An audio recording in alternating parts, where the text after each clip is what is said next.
Hare Krishna, everyone. Welcome to our Sravan Utsav. We have been on this journey of Sravan Utsav for last few weeks. And just last week, we had a wonderful celebration of Ram Navami. And we heard from His Grace Shubha Vilas Prabhuji, as well as His Holiness Devamrit Swami Maharaj. Today also, we have a very powerful speaker. And we are very fortunate to welcome His Grace Revatipati Prabhuji from Pune. Revatipati Prabhuji is amazingly talented and very, very intelligent devotee. And I will introduce and you will understand why I'm saying this.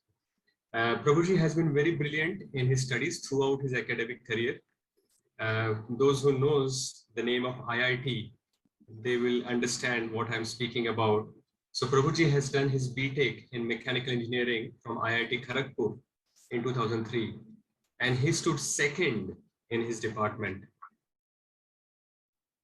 And he received merit-based scholarship throughout his graduate study. Then he completed his master's also from IIT in 2005. And there also Prabhuji received merit-based scholarships. He has also been very active in choreography and athletics during his college days. Prabhuji got introduced. Prabhu is doing too much. Stop it. It's not. It's history. Let us start Prabhuji, with prayer. No, just give me one more minute, Prabhuji. Just give me one more minute.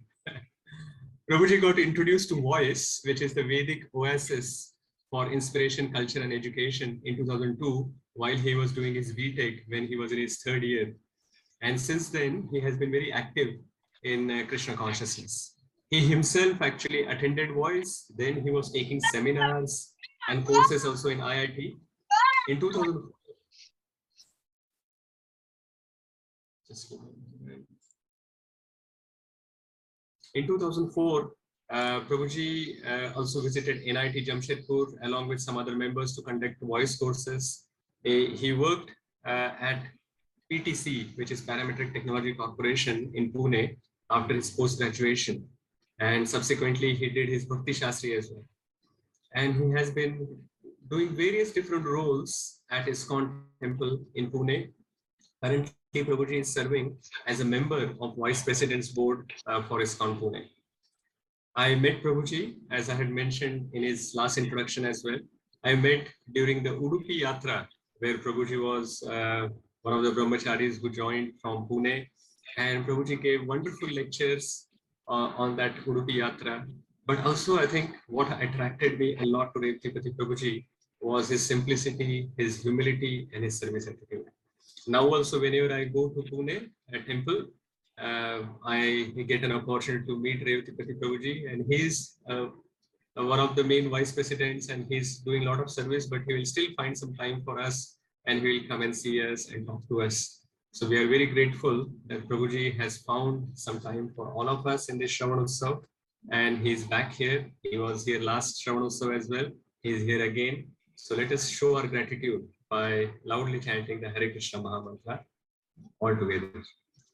Hare Krishna, Hare Krishna, Krishna Krishna, Hare Hare, Hare Rama, Hare Rama, Rama Rama, Hare Hare. Thank you very much, Revatipati Prabhuji. Hare Krishna. Over to you. It looked like my past life history is being told. It looked like more like a astrologer than an introductor.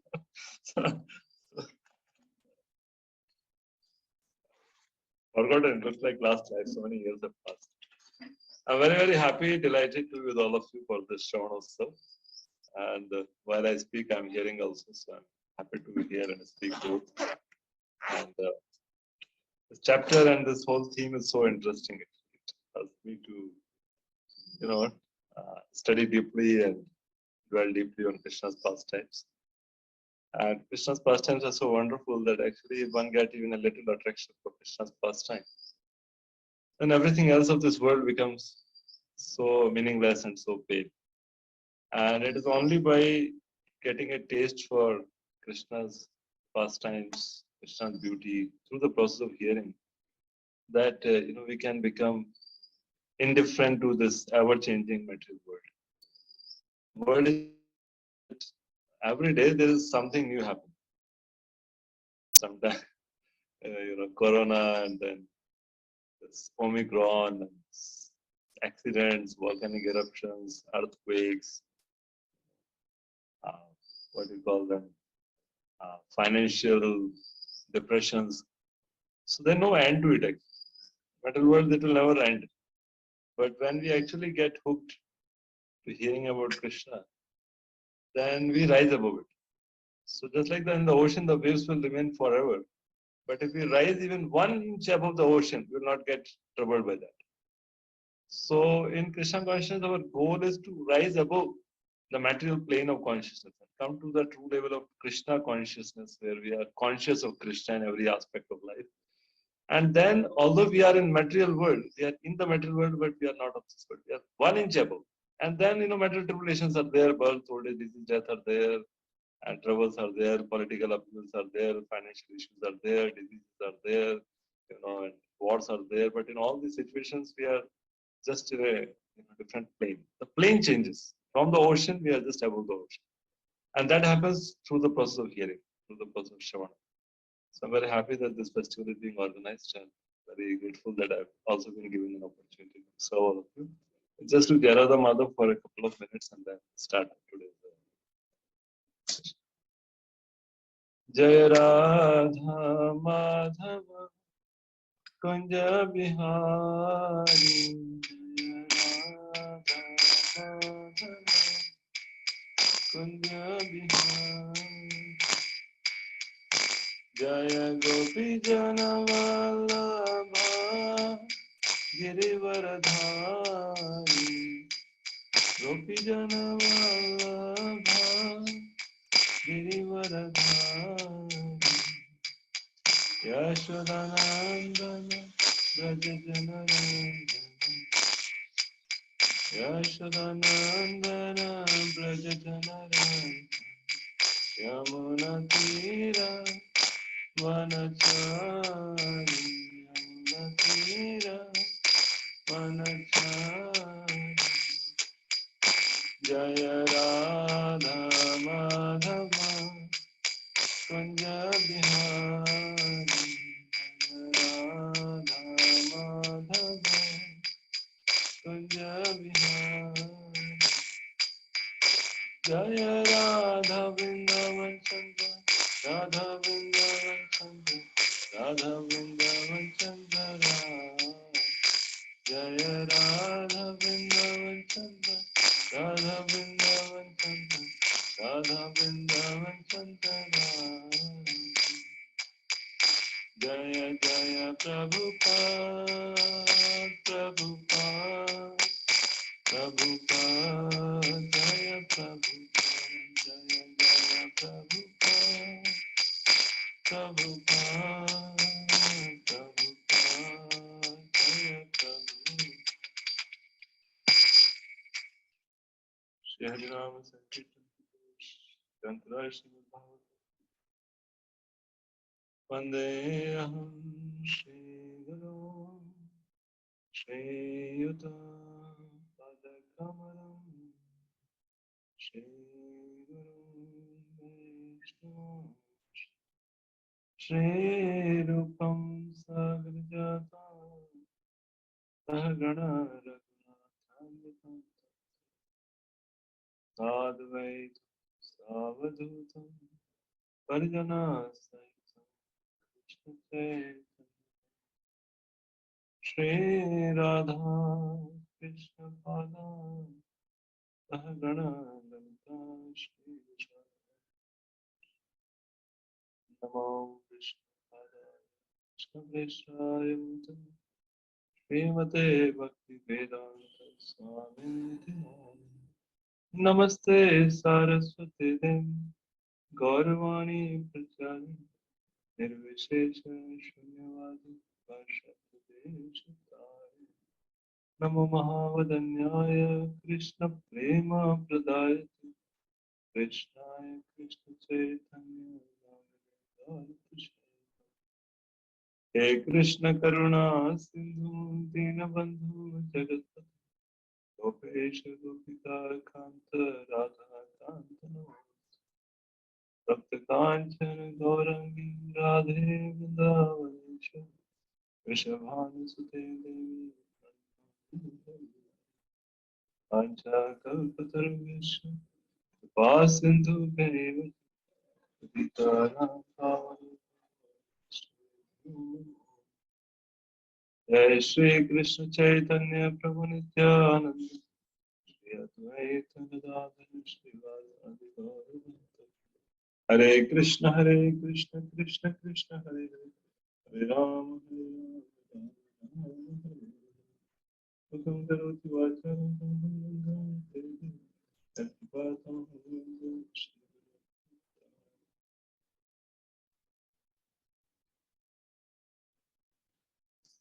Hare Krishna.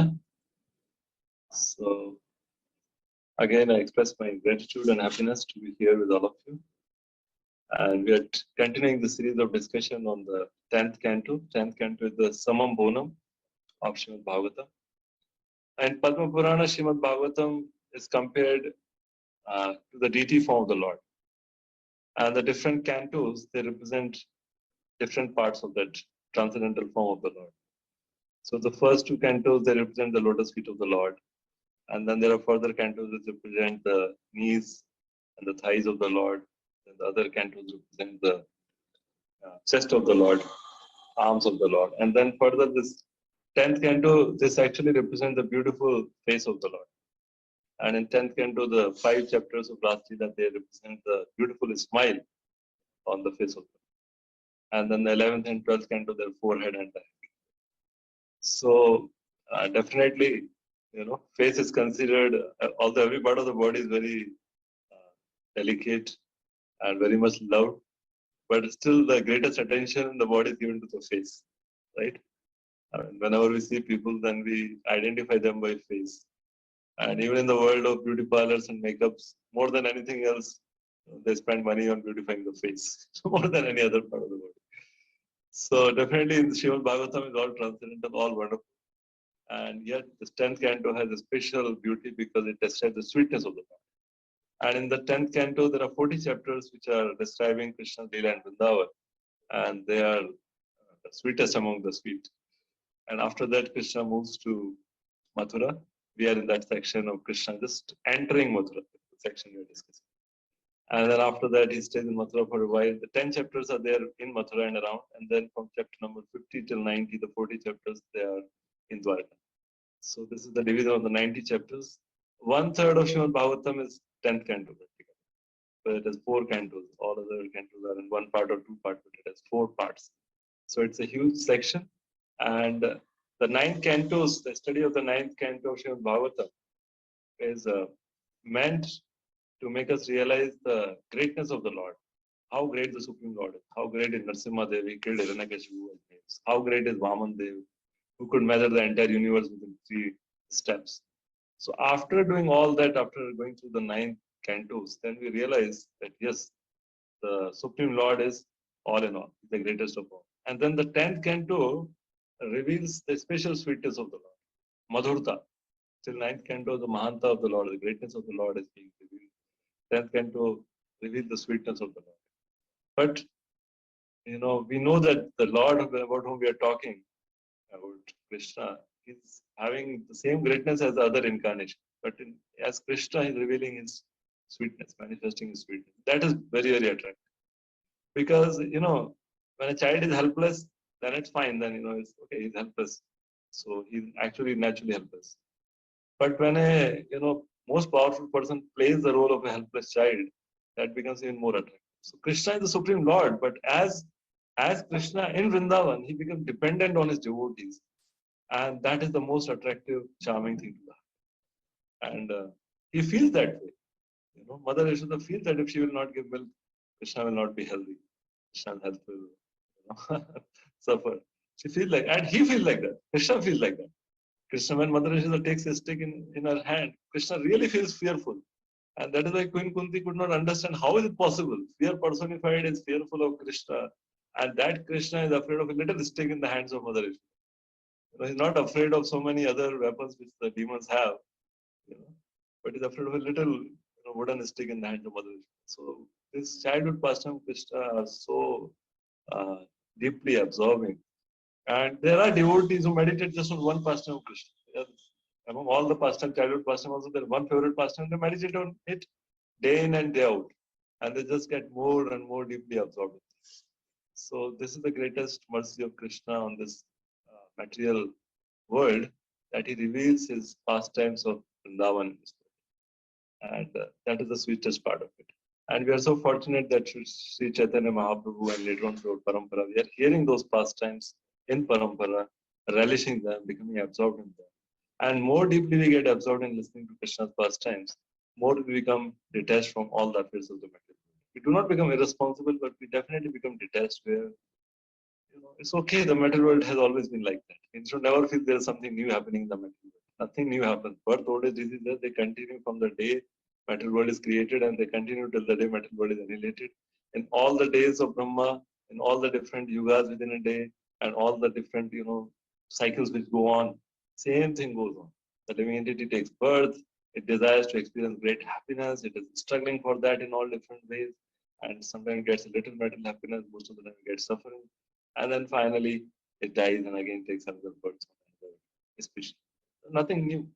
But what is new is that in the cycle of birth and death, when the living entity comes across a devotee of the Lord, and the devotee tells that, why do you move in the cycle of birth and death? Human life is meant to come out of it, it's not meant to just continue the cycle. That is the greatest fortune in the life of the living entity within the material realm. And we are so fortunate we all have got that moment. Some devotee came in our life and taught us about the glories of the Lord, glories of the devotees, and then taught us about Srila Prabhupada and his mission. And we are so fortunate to just not just hear, but to speak about this pastime. Not just speak and hear, but distribute this pastime in the form of books like Krishna Book.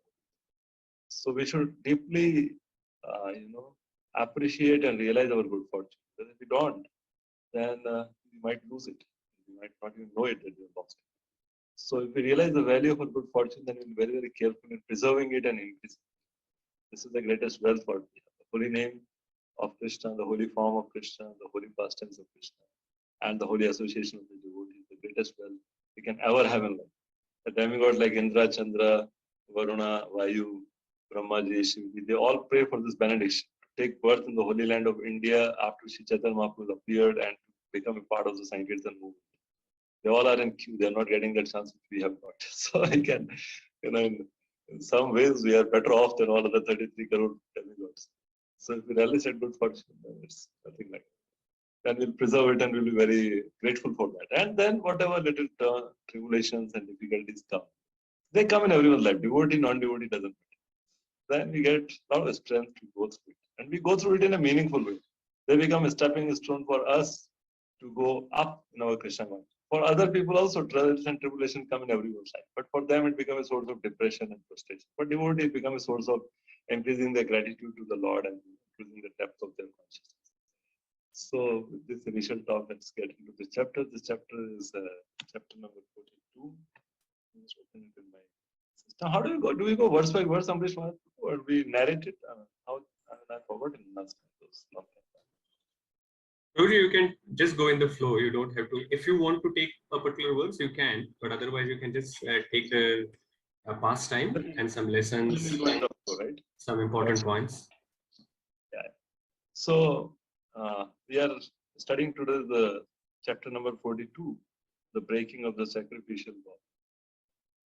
Interesting. And Lord Ramlila also there's a vow, which is the which changed history in one sense, because by breaking that vow, Lord Ram got married to Mother Janaki, Mother Sita, and then further things happened.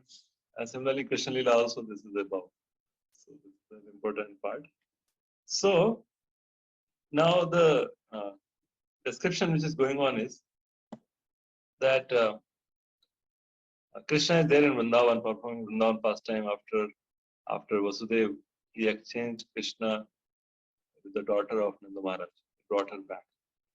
And then the daughter was, attempted to be killed by Kamsa. And the daughter became Durga. And she told that, why are you trying to harm your brother-in-law and your sister? The one who will kill you has already taken birth elsewhere. So Kamsa, earlier he heard the forecast that the eighth child of Devaki will kill. And now he saw the eighth child is a girl. He couldn't understand the mystery behind it. And now the girl became Durga Devi and she announced that person who will kill you is already born. So then Kamsa tried to kill all the children born in the 10 days period. And that's how the first demoness, Putana, she came to Vrindavan. And Krishna Leela start from there. Krishna's birth is celebrated. And then first demon Krishna killed is Putana. First demon Lord Ram killed was Tataka. So sometimes ladies first apply everywhere. so, so then, and then further, Kamsa is always sending some demons and is not getting an idea what's happening. But they all die. Nobody come back to give an information. So he sent Agasur, Bakasur, Krishna killed them all. And so many pastimes happen in Vrindavan. Krishna goes to herd the cows. Krishna performs Rastila with the gopis. Krishna performs the Leela of stealing the butter and all. So different ages, different Leelas perform. Now, finally, finally the time arrives when Krishna is supposed to move out of Vrindavan for other purposes.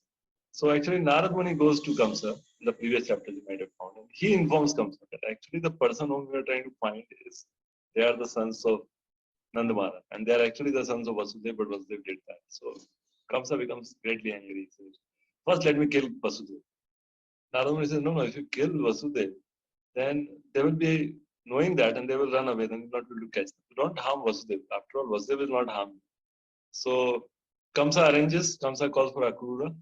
Akrura is his minister. Sometimes one may wonder, because we always want devotee association. We don't want to be with non-devotee. But sometimes we find characters like Vidura is there with Dhritarashtra, Vibhishan is there with Ravana, here Akrura is there with Kamsa. Sometimes we really wonder what are these people doing with this personification of bad association in the form of Kamsa, Ravana. So there are stages actually. It's always good to keep the association with devotees. It's a universal principle.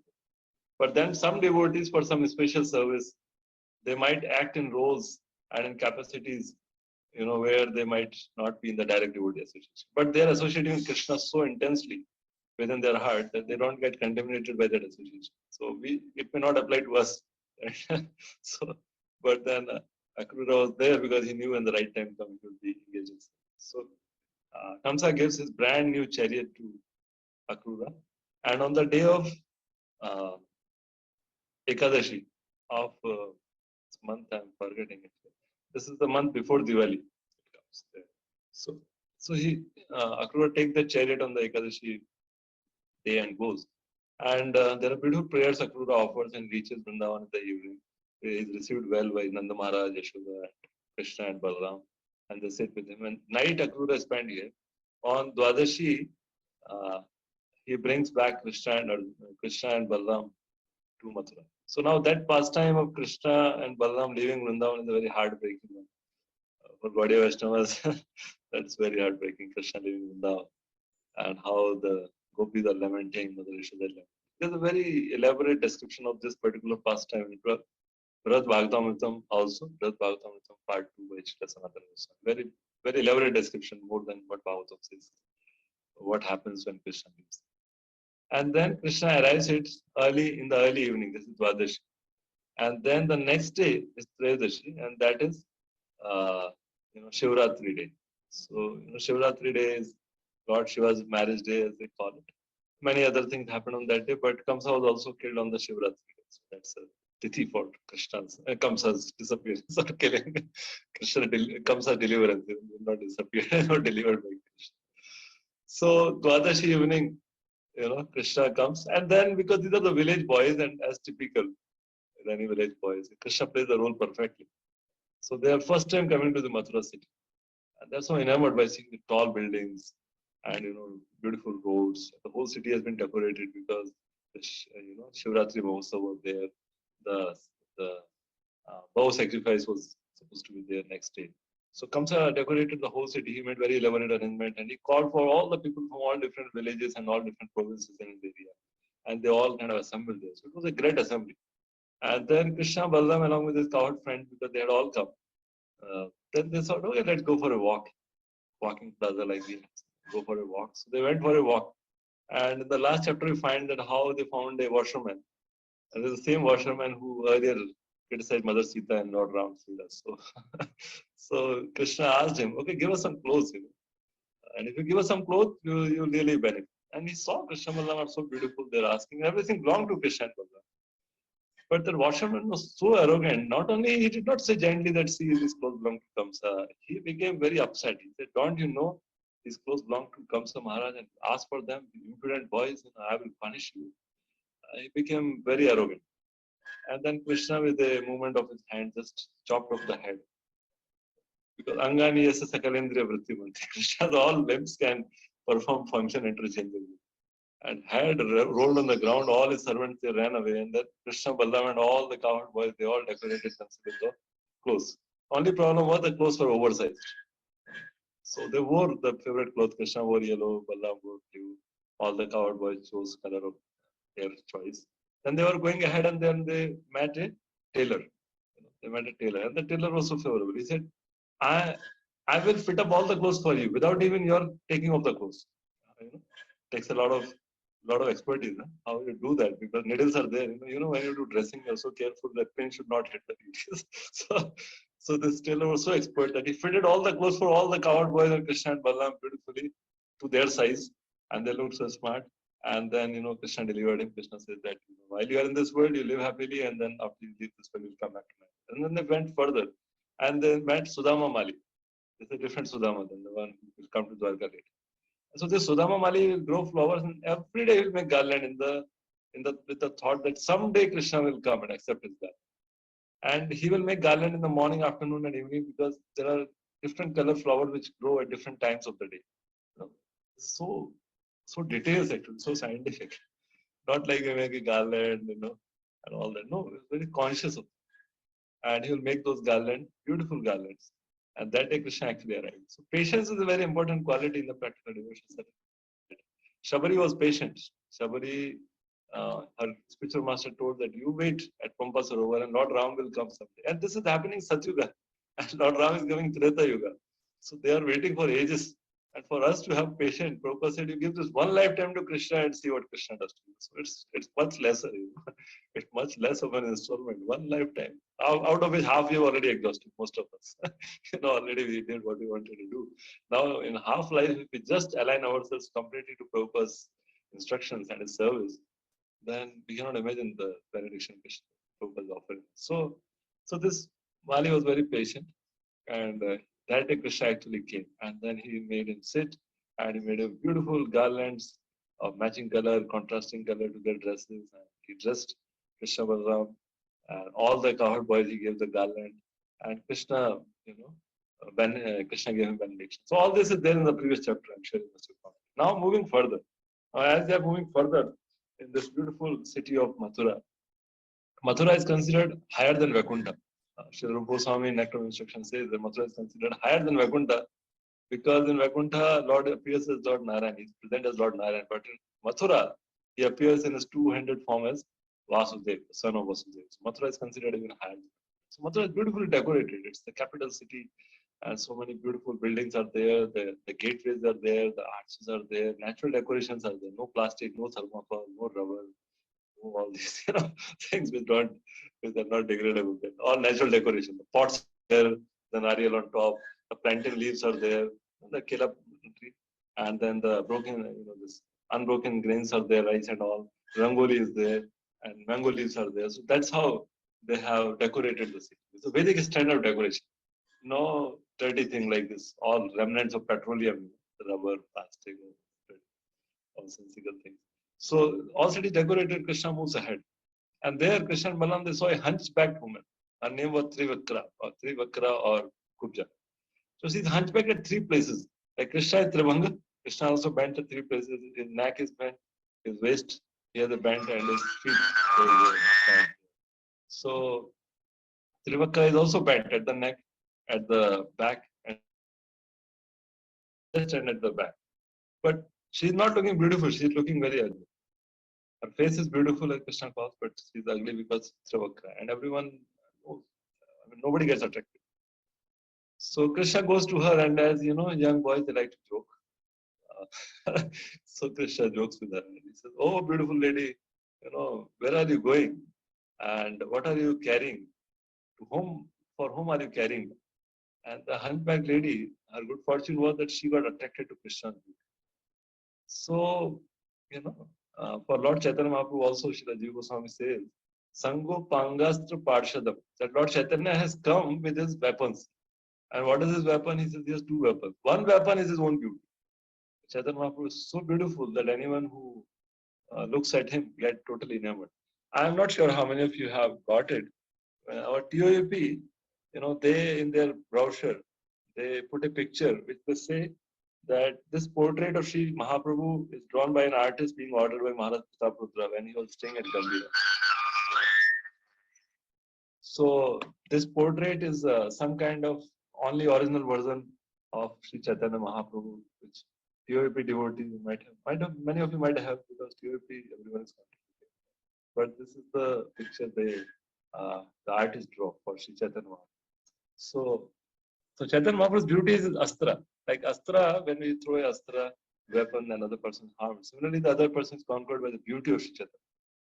And similarly, his devotee, there is astra. So similarly, Krishna also, Kandarpa Koti Kamaniya Vishesha Shobha, is so beautiful. And attracted to the beauty of the Lord. And, she told very honestly that actually, I am a maid servant of Kamsa. And I make these sandalwood paste of different shades, different colors. And I offer them to the king, and the king is very pleased with myself. And right now also I'm going to give these sandalwood to the paste to the king. But I feel that you two are better recipient of the sandalwood than the king. So this was, Kubja in her appearance was very ugly, or not attractive, but her service attitude was very attractive to the Lord. So Lord does not go by the external beauty. Lord does not go by how we look at it. Lord goes by how our service attitude is. If we have the attitude of service and attitude of pleasing the Lord, then the Lord is attracted. He's not attracted by beauty. In fact, in Padyavali, Srila Rupa Goswami says that, Kubja ki rupam. What was the beauty of Kubja? Krishna got attracted and gave her this. But her service attitude was beautiful. Lord is attracted by the service attitude. In fact, it's conquered by the service attitude. So Kubja took the risk. I mean, just think about it. If we are a servant of some powerful person who is inimical to Krishna, we don't even reveal. We wear Kantimala one round. We don't put tilak also. We don't hide our shikha also. And we are very careful because he may fire us from the job at the least. And, the police may, if the country doesn't allow the practice, so much risk is there. What a risk Kubja took. Anything would have been done to her for her service. And everyone knew. The news would go around because, just publicly it is happening. Kubja took that risk of serving the Lord, even at the cost of being punished by the king. So please understand that in the practice of bhakti, some risk will always be there. Krishna likes to see his devotee taking some risk. We hear about the salted bread book. Some of you might have read it. One time I read it, first time when I read it, it was so thrilling. I couldn't believe it that this can take such risk. Behind the iron curtain. You have heard about His Holiness Bhakti Tirth Swami Maharaj pastimes in Europe and Russia. He was black body. And you have heard about His Holiness Devant Maharaj's distribution of books in Germany. Again, the iron curtain. Risk is always there. And when we take risk, then our relationship with Krishna is very important. So Kubja took that risk and she personally applied. And she applied, yellow chandan, yellow sandalwood paste to Krishna because Krishna is dark in color, so yellow is shining, contrast. And she applied blue chandan on Balram. And they, decorated, they put the dots and they put all the designs. We do it on Chandan Yatra time, what we do for Shaligram, Shila, sometimes the painting. So she did all the painting and then all the other boys. And Krishna became so pleased with her service attitude. Krishna thought of benedicting her. Krishna just put his toes on her toes, and then took his two fingers below the chin and just pulled her up. And then immediately by the blessings and mercy of Krishna, Kubja became the most beautiful woman in Mathura. And as soon as she turned like that, she became so attracted to Krishna. Even in the public road, she caught hold of Krishna's udari and said, "Now you have to come to my home. I can't leave." Krishna became embarrassed because Balramji and all other friends are there. But Krishna is, sweet talker. One of the qualities of Krishna is very sweet talker. Even if, he kind of beat someone, like Kalia he bet, and after that he told Kalia, "See, Kalia, I have no personal enmity with you. So don't mind, but to save all the devotees and cows, that's why I bet you a little bit. So please don't mind like that." So Krishna is Madhuraya Vakya that gopis are praising that Krishna's talks are so sweet, his words are so sweet. So Krishna said that yes, your invitation is well accepted, but now is not the right time. We will come back later. So he delivered Kubja in front of everyone, just being impressed by her service. So we may not have anything or we may have everything. That doesn't matter. In bhakti, what we have is not a matter. In possession, as possession. What matters is what is our attitude. How much we want to offer to Krishna. Do we want to offer to Krishna with love and devotion? Or do we want to offer Krishna with pride? And there are so many dhams. In Maharashtra, there's Pandharpur dham. So one lady, she used to offer only tak. Tak means buttermilk to Vitthal. And she would go every day. And actually, Vitthal used to come to her house every day to drink that tak. Now, buttermilk is the remnant after you churn and take out the butter. Buttermilk is not something very, milk is even better. But and there's a long pastime. But Vitthal was so attached to that Vitthal expanded himself into another form. And behind the main Vitthal temple, there is this lady's Jannabai is her name, Jannabai. And there is a temple called Takpit Vitthal. This Vitthal deity is of the same size, of same dimension as the main deity in the main temple. They two Vitthals are non-different. So sometimes there's a lot of rush there. You don't go to Takpit Vitthal and touch his feet, take darshan, pray to him, and then you get the same benediction, same benefit. So he expanded. Similarly, we hear about Jagannath, so many pastimes. I'm not going to that, otherwise get distracted. But what we should know is that Krishna is not interested in what we are offering to him. Krishna is more interested in, with what attitude are we offering. Krishna accepts the love and devotion behind the offering, not the devotion, not the item in itself. When Krishna went to Hastinapur, Duryodhana offered him, 64 items, 64 chaucer Vyanjan, but Krishna rejected it. And he went to Vidura's house where he ate bananas or banana. So this is the significance of this pastime. And the living entity also, Gupta is also in our Acharyas compared with the living entity who is overburdened with the load of sinful activities and the sinful reaction which it has done life after life after life. So much sinful. Mount Everest will look like a tiny grain of mustard seed in front of the sinful reaction which the living entity is accumulated. Because with every breath we are accumulating sinful reaction. Because some germs get killed and then you have to pay back for that. Nothing is for free in this material world. So when you become devotee of Krishna, then only, some real life will start. Otherwise, it's all just accumulating sins and then paying back for them. So the living entity is banded in three places because of such a heavy load of sins. When it develops that seva attitude, service attitude, sevan mukho hi jivvada, when it develops the service attitude, become attracted to Krishna's beauty, Krishna's,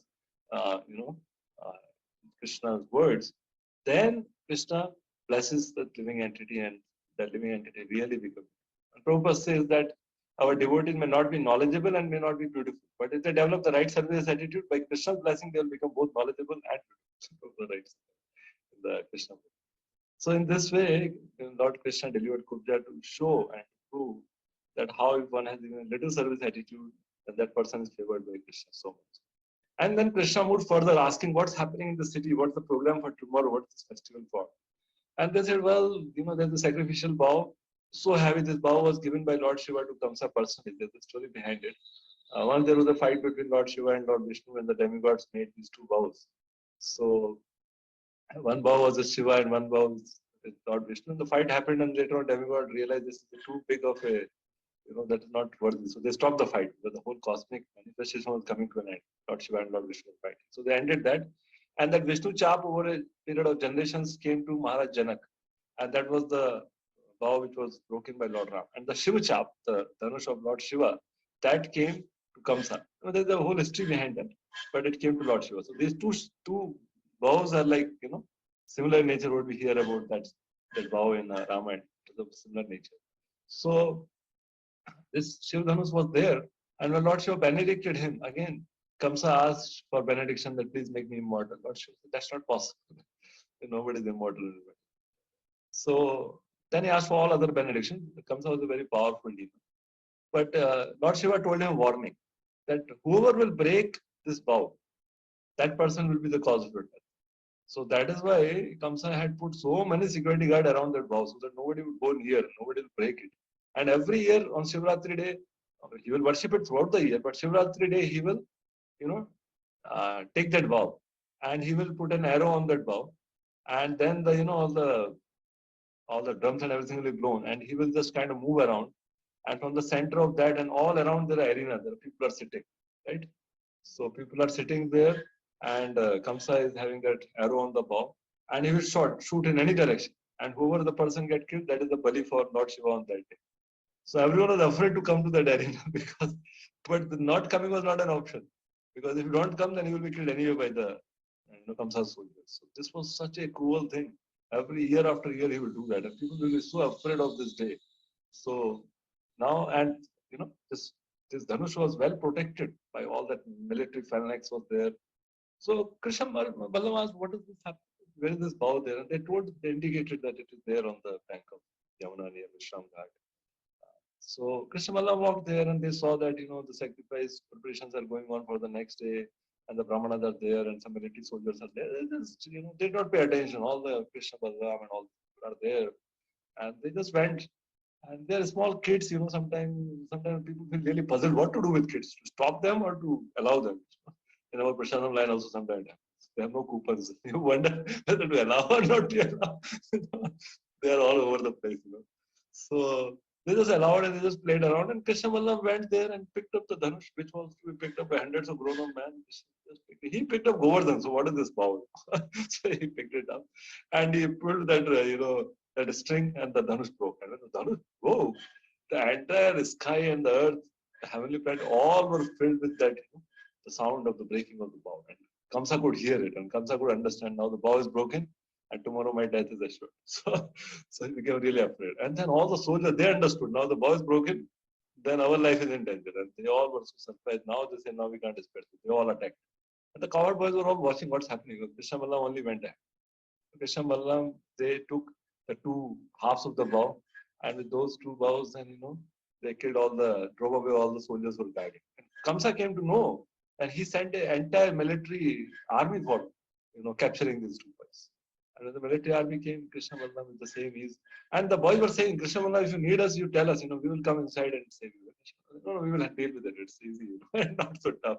Because, Krishna Ballam will sometimes be defeated by their friends in Vrindavan.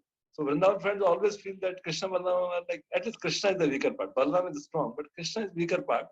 If he can't defeat someone, we can, definitely take that challenge for us. But if he can defeat them for us, we can easily defeat. If Krishna can defeat it by Sridhama. So Sridhama can definitely defeat. If A is less than B and B is less than C, then A is definitely less than C. Like that, the formula they will apply. So in that way, Krishna and Balram, they finished the entire military phalanx. Then they left the bow there, and all the clothes, because now so much bloodshed and all. They came, they took bath in Yamuna, and they again was there in their own Vrindavan clothes of dhoti and all. They all put all the royal clothes which they had put from that dhobi, they just left it there in the arena only. They took bath in Yamuna in their gamchas, and again put on their Vrajavasi clothes. And then they, just moved around in Mathura for a little more while. And now everyone was afraid because, the beginning happened with the, death of that washerman. The washerman was delivered. And now the bow is broken, and the entire military, one part of the military destroyed. So everyone, either out of fear or out of affection, nobody said anything. They were moving around in the Mathura, and finally they roamed around the city. While they're roaming in the city, the ladies of Mathura, they became so greatly attracted. They were just frozen. They were just frozen. They could not blink their eyes. They could not make any movement. Now, sometimes we may get that kind of vision in the Hindi or English movies. I don't know. Now 20 years, no movies, so I don't have an idea. But usually in movies, sometimes they see a scene of stunning. Sometimes the hero sees the heroine, or they see each other. They are stunned. So this is a very tiny perverted reflection of what happens when somebody sees Krishna. And Krishna was seen by these young ladies of Mathura. They were all frozen. They have never seen anyone more beautiful. And wherever they were, whatever they were doing, they just stopped it, and they just gazed at Krishna. And then the words of the gopis of Vrindavan, because they told when Krishna goes to Mathura, then all the ladies of Vrindavan and Mathura will be greatly happy, but Vrindavan gopis will suffer, and they will be greatly attracted to Krishna. So Krishna's beauty is all attractive; it attracts everyone. And then all other elderly brahmanas, they gave benedictions, and all of the people, they made offering. All the merchants, they came forward, they gave tambul, the pan they gave, the grains they gave, the garlands they gave. So they all came and made their offerings. Krishna Balram moved around in Mathura for some more time. They came back to their camp because they were just outside Mathura. And all the bullock carts they had brought, they parked the bullock carts in a semi-circular fashion. And that was their camp for the night. So they went there, and after that, the servants of Krishna Balram, they washed their feet and they wiped them, and then they offered them milk with rice, which they brought from Vrindavan. So Mother Yashoda has packed some rice and milk for Krishna for the night, for the evening dinner. And Krishna Balram took that, and Krishna Balram just went to sleep. And here, Nanda Maharaj is so surprised when people are coming and they say, what happened today? They went and they kind of removed the head of the washerman. And after that, everyone is coming and telling, and Nanda Maharaj is thinking, why these boys have to be so naughty? Why they have to break the, vow of Kamsa? Now the Kamsa is so upset and angry for tomorrow. We don't know what to do. These children are uncontrollable. Not only they do such kind of mischievous thing in Vrindavan, even in Mathura, they are uncontrollable. What they're doing, what will happen? Nanda Maharaj is worried, and Krishna Balram was sleeping peacefully. He will sleep tomorrow. And Kamsa, what happened to Kamsa? After he heard that the sacrificial vow is broken, he understood that Krishna Balram are the same people. They are the, end for his life. So he became so worried and he's not getting sleep. How will he get sleep? When his wives are coming, with these, and he is kind of, not Riddhi, some other name. Sorry. So they are the daughters of Jarasandha.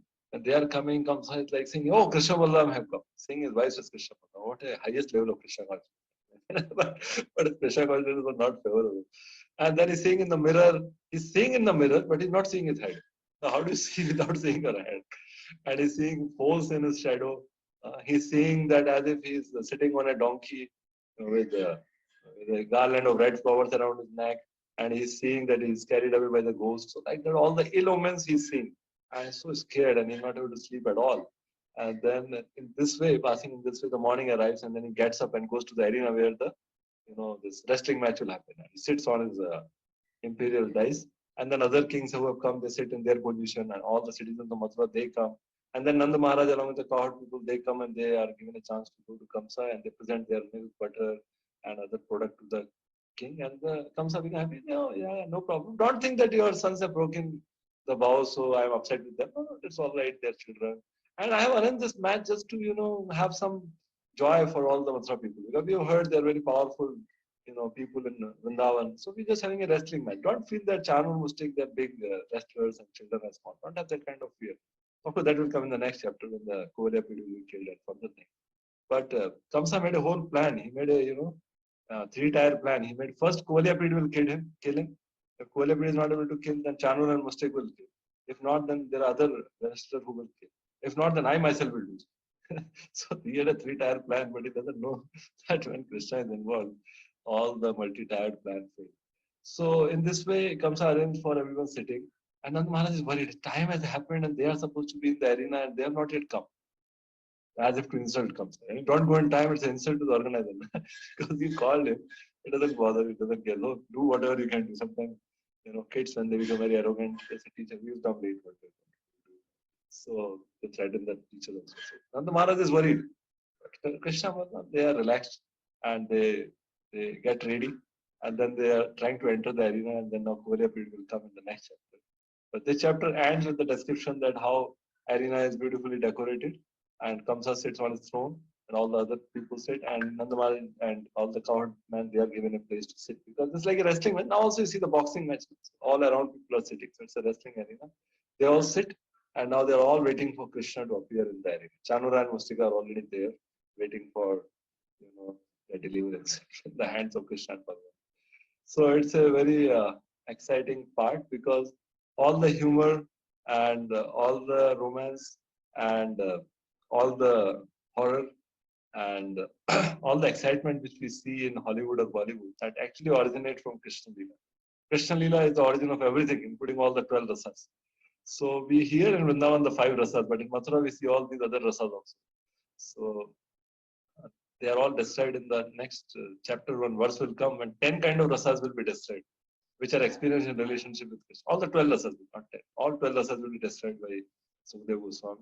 How different people in Mathura are going through these 12 rasas. Same Krishna, but ye yathamam prabhat. Whatever is their feeling, Krishna is propagating.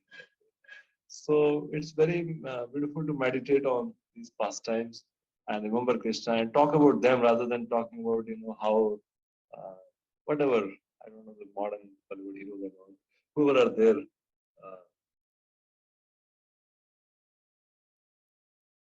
And after all, their power is one, right? We had that Muhammad Ali, who was the boxing champion. Later on, he got the Parkinson disease and he could not lift his own hand also. With the same hand, he was beating others, And now he can't lift his hand for drinking a cup of tea or coffee also. So what is the power of such people? It's just fleeting. It just passes away with time. But Krishna's pastime, Krishna's glory, they are eternal.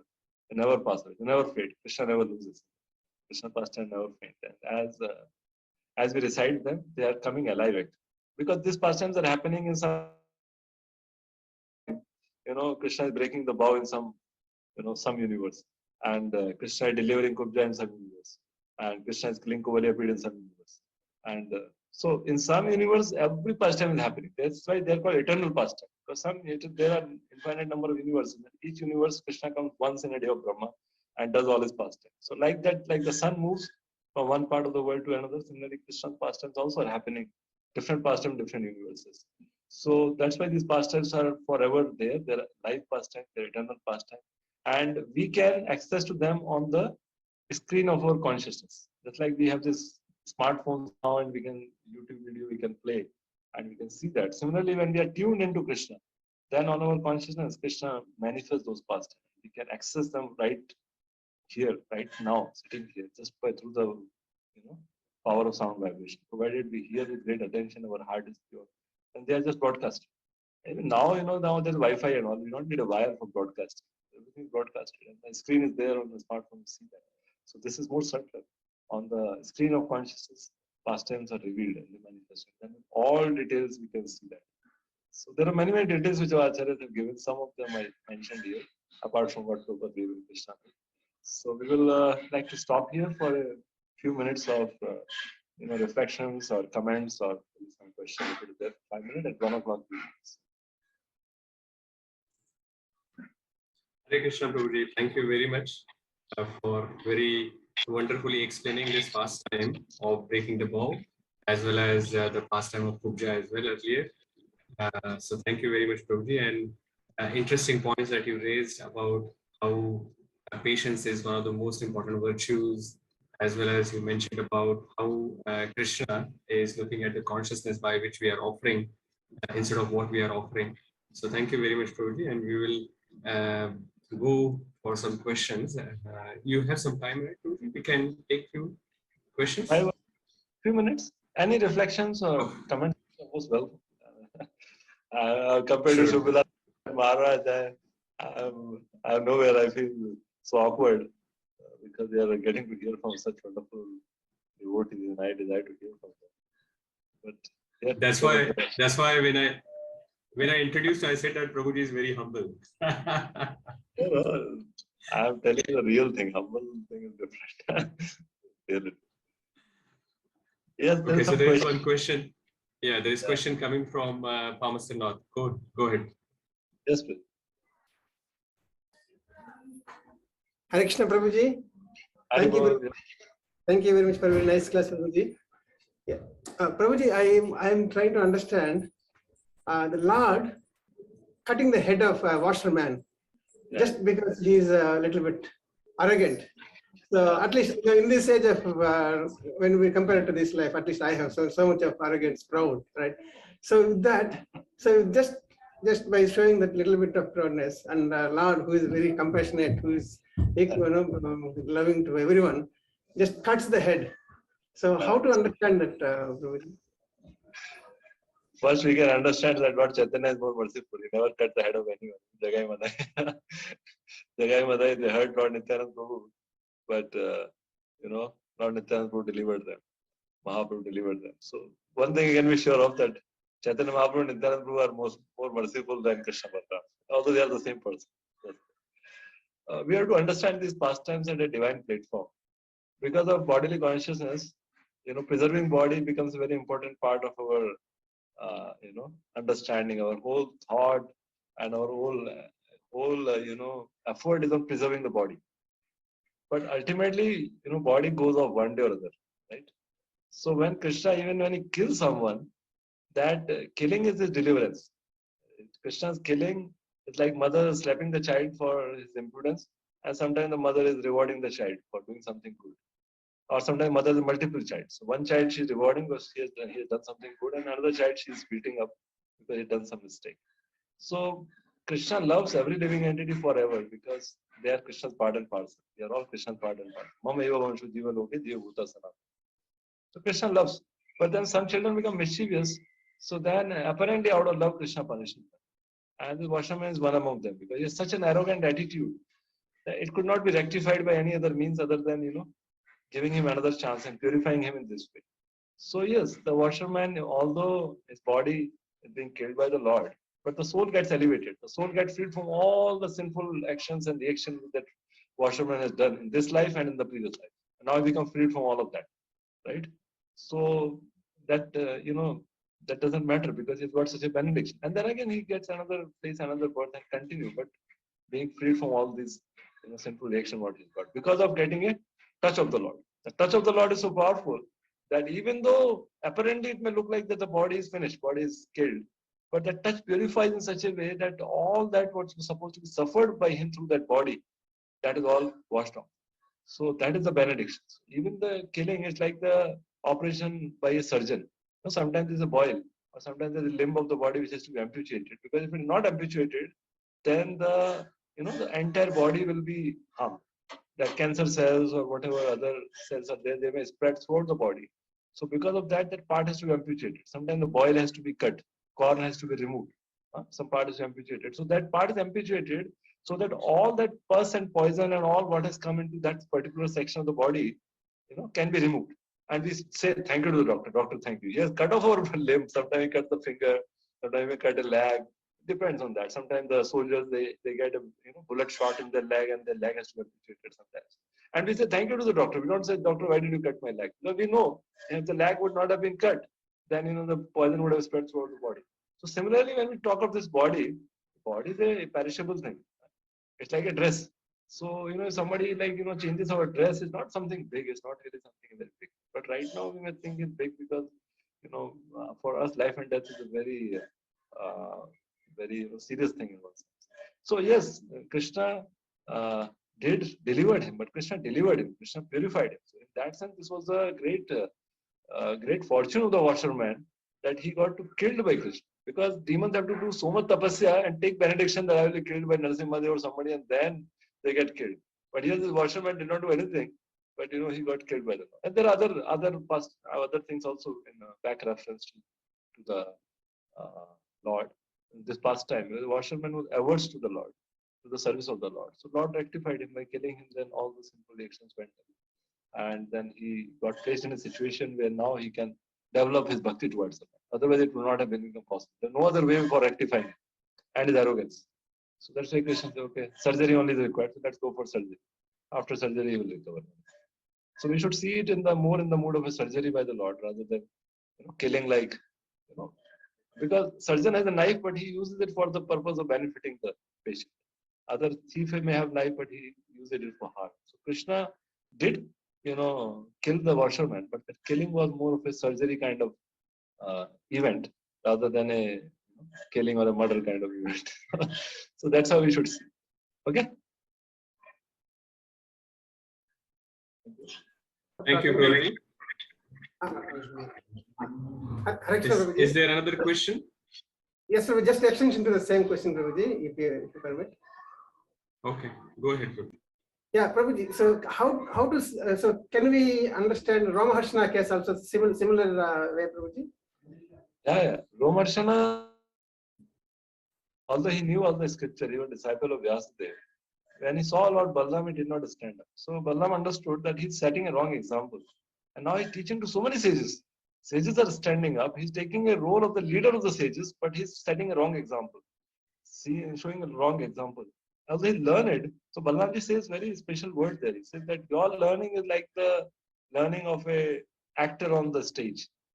You have learned the dialogue, but you don't understand what the dialogues are saying. So you are reciting the Puranas, all these sages, but you have not understood who is the Supreme Lord and how to show respect to the Supreme Lord. So Balaramji says to establish dharma, then I had to do this. So that was his way of establishing dharma. But Ramaharshan Sutta also delivered. Anyone Lord, apparently kills, they're all delivered. Everyone in the battlefield of Kurukshetra who was killed by the arrows of Arjuna, they got placed in the Vaikuntha planet or in the spiritual world, not just mukti of other kind. They got placed into their liberated world. There are gradations in that. If they saw Krishna, if they developed affection for Krishna, and then Arjuna arrow killed them, they got elevated to the spiritual world, depending on what attitude they developed by seeing Krishna. But all the soldiers of Kurukshetra war, they definitely got great benedictions. They definitely got freed from all their sinful activities and reactions accumulated for millions of lifetimes. And they all got freed from all that. Some got elevated to the spiritual world in different kind of position. Some got Sarishri Mukti, some got Sarupya, some got Salukya. So like that, whatever happens in the presence of the Lord, in the glance of the Lord, whatever happens by the touch of the Lord, that always benedict. So yes, Romarshan also, he got rectified of his wrong attitude because of being delivered by Lord Balram. Otherwise, it not have been possible. Setting wrong examples and more than which. So yeah, they all get rectified. But the way looks little, because surgery, when you talk of surgery, then if you go to some of your doctors, then you can go. Actually, the instrument look as if they are like a kitchen utensils or they're like kind of any. It's really very gross actually. They cut open it, they take out, they cut it, they sew it, and they have scissors and they have scalpels and they have knives, and it's like really horrible actually. It's very scary. All the surgery affair. But they all do it because the end result is okay. Now the appendicitis is removed, now be peaceful. Now you will feel the pain of surgery, but after some time, you become normal. Now the boil is removed, now you'll not feel the pain. So same way, we should see Lord's killing of any demon in the mood of Lord doing surgery for rectifying his disease. There are no other way. Medicines are not working. The painkillers and these tablets and capsules are not working. So now surgery is the only option. So then Lord opt for that. So it's always in the mood of surgery. The Lord cannot be inimical to anyone. How can he be inimical? Everyone is his child. Samoham sarvabhuteshu nacha dveshtis na priya. I'm not inimical to anyone. All are my children. So how can I favor one and not favor? And Krishna is not limited. It's not like our parents are limited sometimes. So they can't give both same treatment to both the children. So they may favor. But Krishna is unlimited. So Krishna can reciprocate love and affection with unlimited devotees, in a very unique way. That's what he does. He goes to herd each cow, he plays with each gopa, he dances with each gopi. So Krishna expands himself into multiple forms every time in Guru. And in material world, he comes as our individual Paramatma. Right? So Krishna is not having that limitation that I can't deal with everything, so I will have favoritism. Like Chitraketu Maharaj, he has a favorite queen. You know her name? Chitraketu Maharaj's favorite queen. What was her name? Somebody remembers? The 6th canto of Srimad Bhagavatam. Chitraketu Maharaj has many queens, more than Krishna had. He has more queens than Krishna had. But he could not spend time with each one equally. So he spent more time with one who gave birth to his son. And then the other queens became jealous. And they killed the child. But Krishna's thing, you don't find such. Krishna made a palace for every queen and he was staying with every queen every day. So there was no competition among them. In fact, they felt Krishna is only with us.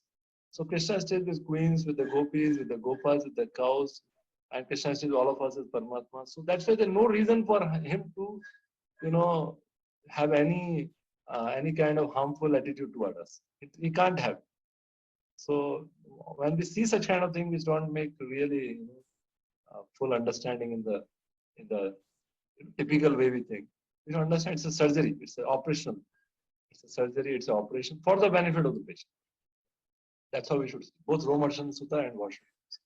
Even Hiranyakashipu, they're all delivered by the Lord. Even Ravana, Kumbhakarna, Jarasandha, everyone who has been killed by the Lord is greatly fortunate because somehow or other they came in touch with the Lord. They got killed by the person, hand of the Lord, and they got killed. So nothing to lose. Nothing to lose. Connection with Krishna. Everything is absolutely wonderful. Okay, so I think we shall stop.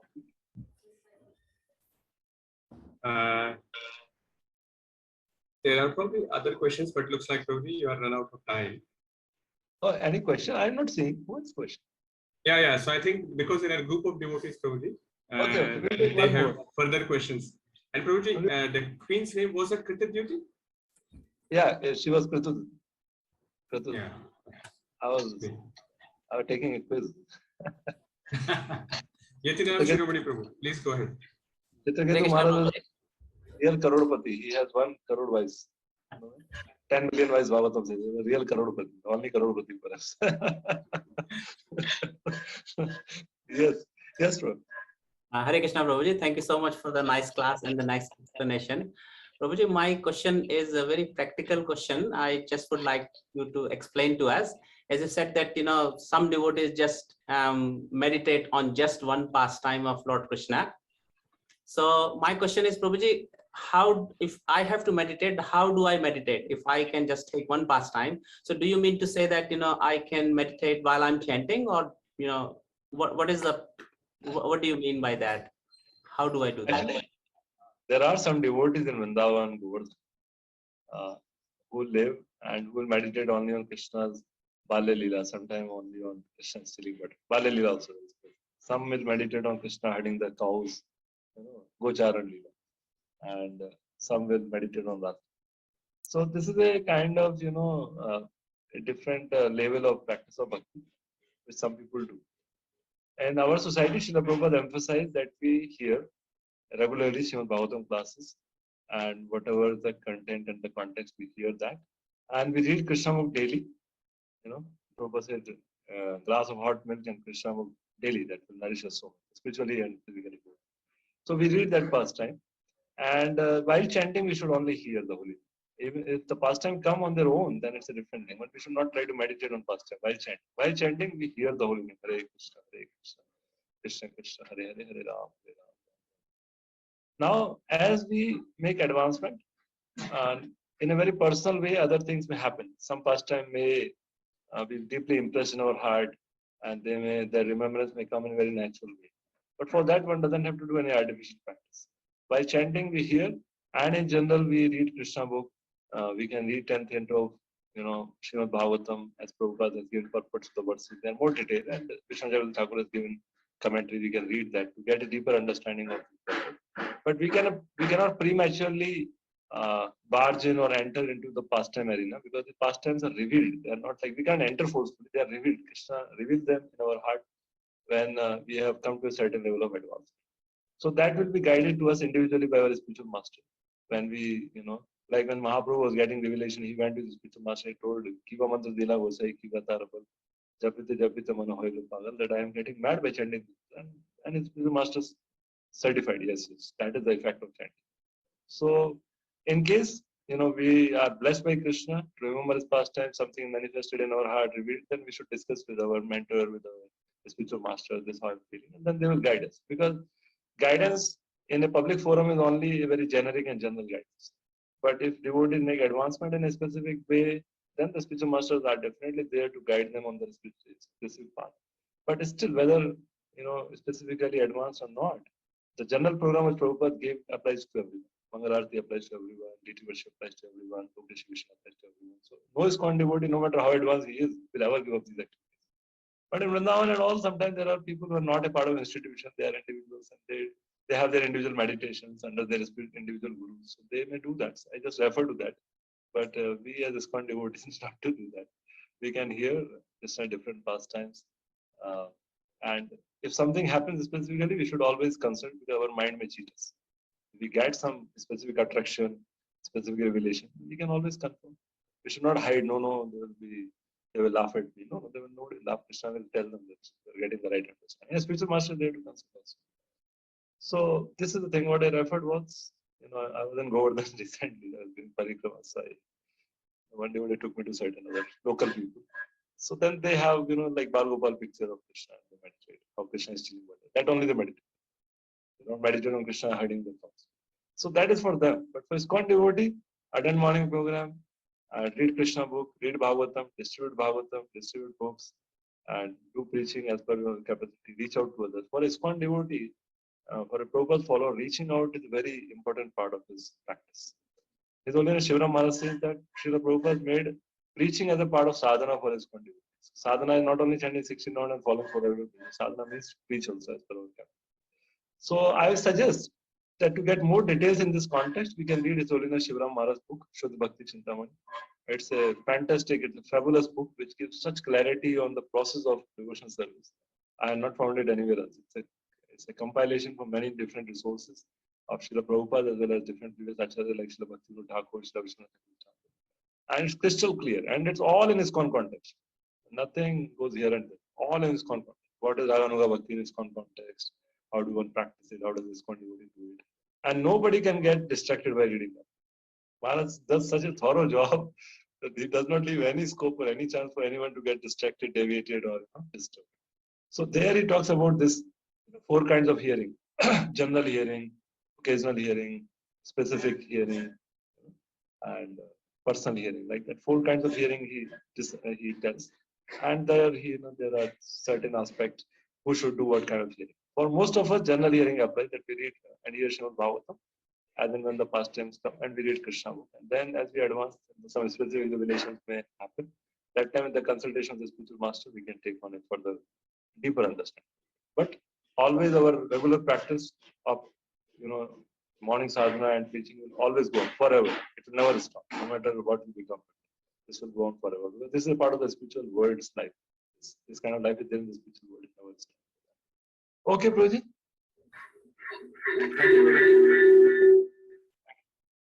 It's echoing. Okay, so we are stopping here. I'm really deeply grateful for your very patient hearing and kind attention.